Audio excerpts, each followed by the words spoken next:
plus I4 moins I1, ok, est égal à I3, c'est moins 4 sur 3, plus I4 c'est là, 7 ampères, moins I1, moins 1 sur 5, d'accord, moins I1, soit I4 moins I1 égale à 5, moins I1, I1 c'est ça, moins et moins ça fait plus, ça donne I5 est égal à combien ça, on va voir ça, moins 4 sur 3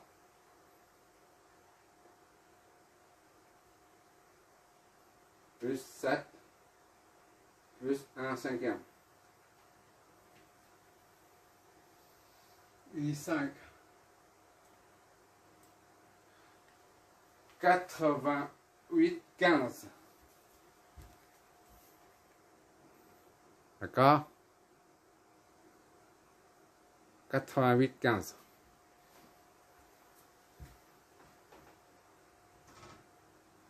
Sur 15 ampères, ou bien en décimale 5,86. 5,87 ampères. Là, par contre, c'est positif, il n'y a pas de signe moins. D'accord? Tous les autres courants sont négatifs, sauf celui-là. Bon, on vérifie pourquoi c'est négatif ici, c'est 3, et là c'est positif, et pourquoi les tensions sont négatives. On va prendre V1, 2, V2, 1, V2, 1. Vérification. V1, 2 est égal à V2 moins V1, d'accord? Est égal à V2, c'est moins 16 sur 3 moins V1. V2, c'est ça. Moins V1, c'est moins 22 sur 3. C'est égal à combien ça? Ça, c'est 2 volts. D'accord? Donc, on voit ici que V21 est égal à 2 volts. Même si ça c'est négatif, bien que ça soit négatif, mais la somme, la différence des deux, ça donne 2 volts. On retrouve ici V21 qui est égal à la tension de la source VS 2 volts. D'accord? Donc c'est bon comme résultat. Maintenant pour les courants. Pourquoi ils sont négatifs? On a supposé seulement que I1 va vers le bas. Si on a trouvé I2 est égal à on prend ça dans l'ordre. On a supposé que ce s'en va. Le courant I1 va vers la droite là. Ce n'était qu'une supposition, de même que celui-là. Tout ça, c'était des suppositions. Si on a trouvé 2, I1 est égal à 2, ça signifie que notre supposition est correcte. Le résultat correspond bien à notre supposition. C'est-à-dire, ce sens a été bien choisi. D'accord? Par contre, quand on trouve un nombre négatif, c'est-à-dire le sens qu'on a choisi n'était pas bon. Il faut inverser le sens du courant. D'accord? Donc, ici, I1, il faut inverser le courant.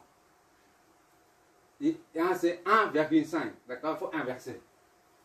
Et 1 est égal à 1,5.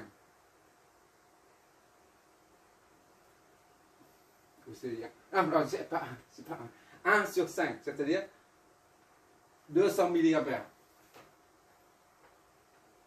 200 mA. D'accord? Il faut inverser là. Parce que ça, ce n'est qu'une supposition, mais on a trouvé l'opposé de supposition. L'opposé, c'est dans ce sens. Le signe nous renseigne sur le sens du courant et de la tension. Le signe nous renseigne sur le sens. D'accord? Donc, I1 circule dans cette direction-là. On va contrôler tout ça. Bon, I2, c'est négatif aussi. C'est-à-dire, notre supposition de départ n'était pas correcte. On doit inverser le sens de I2. D'accord? Inverser I2.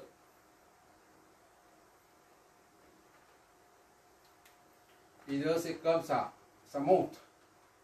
D'accord? I2, ça monte. Ce n'est plus vers le bas. I2 est égal à 11 sur 3. D'accord? On dit que le moins devant là a été pris en compte en inversant le sens. D'accord? De même que I3, on a négatif là, moins 4 sur 3 ou moins 1,33. Il faut inverser le courant de I3. Voilà. I3 s'oriente donc vers le haut.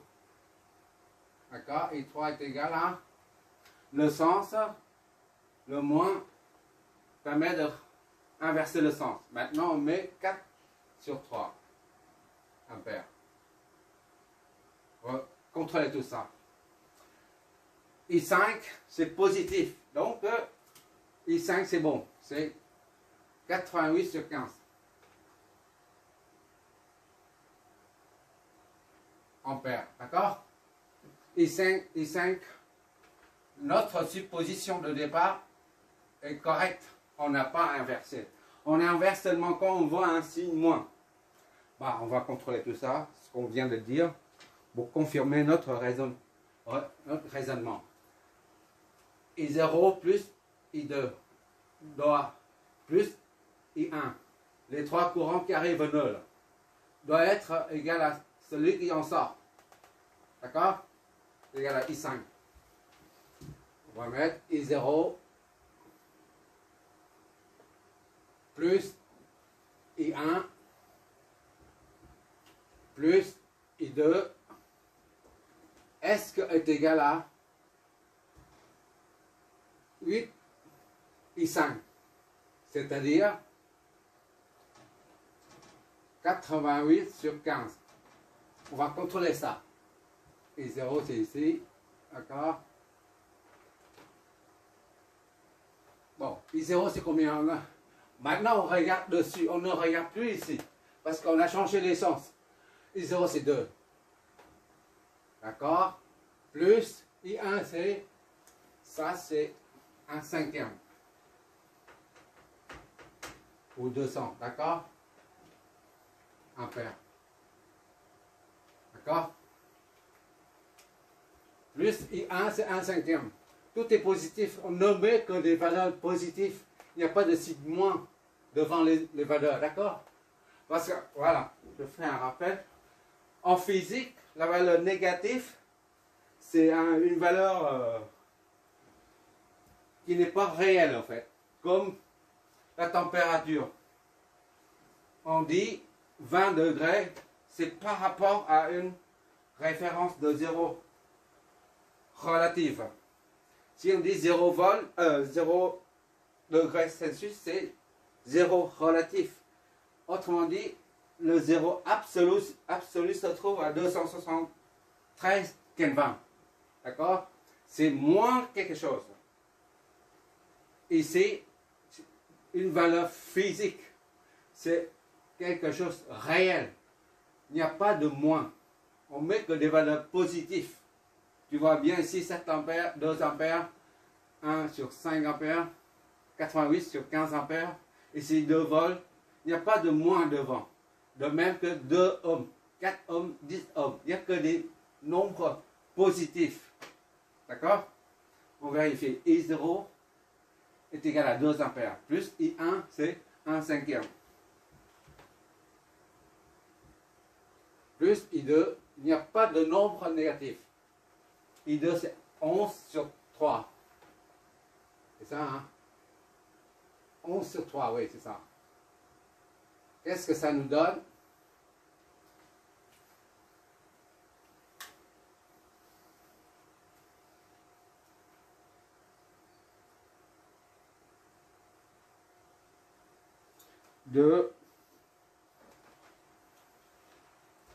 Ah, c'est la misère. La misère du monde. 2 plus 1 cinquième plus 11 sur 3. Ça nous donne 88. Tu vois? 88 sur 15. Donc, c'est bon. Ça, plus ça est bien égal à I5. Ça, c'est confirmé. OK, d'accord. Ah. Maintenant, on va vérifier dans ce sens-là. I5 plus I3, les deux courants arrivant au nœud, la somme des deux doit être égale à la somme des deux courants qui en sortent. I5 plus I3 doivent, oui, I5 plus I3 doivent être égal à I1 moins I4. D'accord? On vérifie ça. I5 plus I3. I3 est que est égal à I1 plus I4. Ah, I5 est égal à 88 sur 15. Il n'y a pas de moins maintenant, c'est fini. Hein. Plus I3. I3, il est où là? I3, c'est là. 4 sur 3.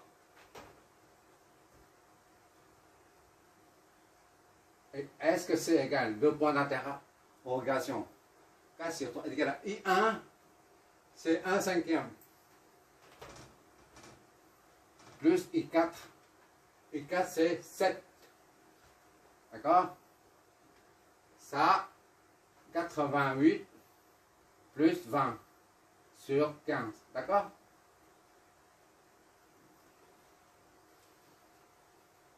« 15 dénominateur commun.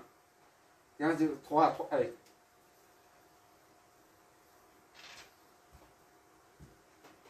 Oui, c'est ça. 88, 15 divisé par 3, c'est 25. 5 fois 4, c'est 20. Voilà. Est-ce que tu es égal à 1 plus 35 sur 5? Ça donne combien ça? 108 sur 15. 36 sur 5.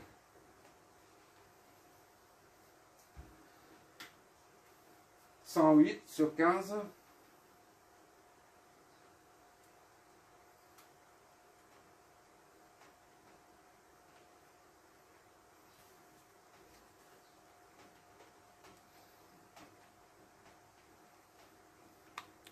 Ah, tu vas voir.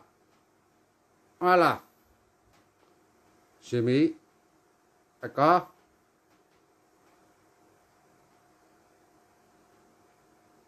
OK. Donc, c'est égal. 36 sur 5 est égal à 36 sur 5. OK. Donc, on a vérifié au niveau de ce nœud de même que celui-là. On peut vérifier après. Bon, ouais, c'est bon. Hein? Bon. Pour le calcul des puissances, il suffit de prendre ça, multiplié par... Bon, on laisse la puissance à côté. Ça, c'est très simple. Tout le monde sait faire. P est égal à R I au carré. Il suffit de prendre la résistance. R, c'est 10 fois ça au carré. D'accord? Je fais pour le premier élément seulement. Puissance absorbée par le résistor. On dit résistor. R1. Donc, de valeur 10 ohms. Et P R1 est égal à R1 I1 au carré, soit R1 c'est 10 fois 1 cinquième au carré. Ça donne PR1 est égal à 10 sur 25 watts. Voilà. C'est la puissance. D'accord? On fait la même chose. R, ça, fois ça au carré, ça, fois ça au carré. La puissance absorbée par le résistor, R1, c'est la puissance dégagée en chaleur. D'accord? Ça, c'est la chaleur qui... Tout ça, c'est la chaleur. De même. Bon. C'est simple. Ici, on a un circuit avec plusieurs sources de tension et courant. D'accord? Ça allait compliqué. Quand on voit plusieurs sources de tension ou de courant, on ne sait pas comment circulent les courants en fait. Surtout au niveau des récepteurs. Ça, on peut dire, voilà, ça sort du pôle plus, ça sort d'ici en suivant le sens de la flèche, de la source de courant. Ici, on va dire, ça sort ici, c'est facile à comprendre. Par contre, tu vois bien ici, ça monte et ici, ça monte aussi. Et ça, au lieu de, on va dire, au début, on dit, ça monte ici, ça va sortir ici, c'est logique. Mais par contre, ici, ça rentre ici, là. Ah, tiens, ça rentre ici et ça monte ici. Alors, on me dit, il n'y a rien ici, comment ça fait? Il y a un courant qui monte ici. Eh bien, c'est surprenant. I2 monte parce que V1 est négatif. Le négatif, là, il est inférieur à 0 volt. D'accord? La différence de potentiel doit être réorientée. D'accord? Mais je n'ai pas fait. Il faut mettre comme ça. V01. D'accord? V01. D'accord? Ça fait ça. V01. D'accord? Puisque, comme j'ai dit, il n'y a pas de signe négatif dans la réalité. Ici, c'est moins. Donc, on met comme ça, c'est 22 sur 3 volts. Ici, c'est 22 sur 3 volts. D'accord? Puisqu'on a changé inversé le sens de la tension. Pour un récepteur, le sens du courant et le sens de la tension s'opposent. Tu vois bien? Il faut inverser. Quand tu inverses le sens du courant, il faut inverser le sens de la tension. Ici, c'est pareil. Il faut inverser. D'accord? Ça fait ça. Voilà. Puisque V12. Le sens du courant, c'est par là. Donc, il faut inverser. Et ça, c'est pareil. D'accord? Inverser. Voilà. Ça reste tel, puisque la supposition du sens de I5 est correcte. D'accord? La source de tension, c'est toujours la même chose.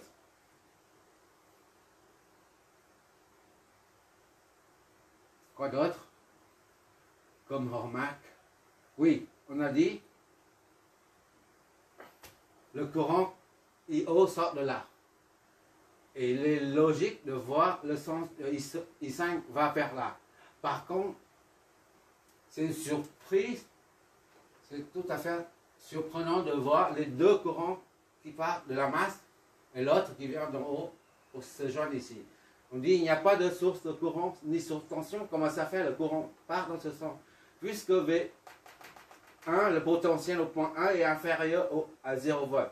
Il est négatif. C'est la raison pour laquelle le courant circule du potentiel le plus haut vers le potentiel le plus bas. Voilà, ça explique. Ici, c'est pareil. Pourquoi le courant part d'ici vers là? Puisque V2 est supérieur à V1. V2, là, c'est moins 5,3. V1, c'est moins 7,2.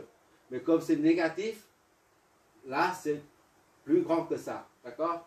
S'il n'y a pas de signe négatif, alors là, c'est plus grand que ça. Si on supprime le signe négatif, alors on a 7,3 supérieur à 5,3.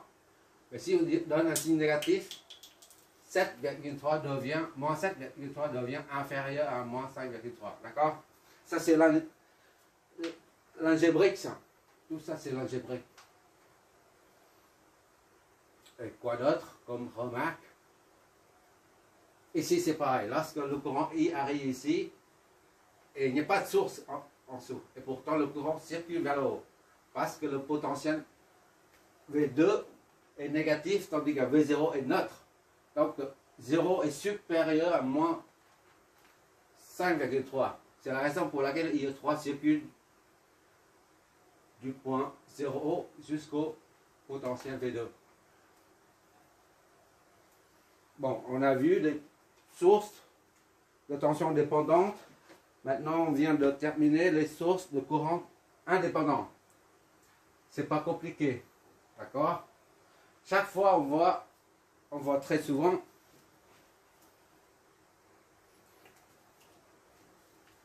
dans le circuit électronique, on voit très souvent un circuit avec plusieurs sources.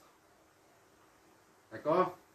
Surtout des sources de courant issues des transistors, des MOSFET, enfin, toutes sortes. Mais pour un appartement, on ne peut pas parler de source de courant indépendant. Ça n'existe pas. Une prise, on dit par abus de langage, la prise murale, on appelle ça une prise de courant. Mais en fait, c'est une prise de tension. 220 volts ou 110 volts aux États-Unis ou au Japon. En France, en métropole, en Europe, c'est 220 ou 230. Voilà. Ce sont des prises de tension. Il ne s'agit pas de prise de courant. Mais tout le monde appelle prise de courant. Comme, j'efface ici, ça c'est terminé. Pour illustrer cet abus de langage, je prends un exemple.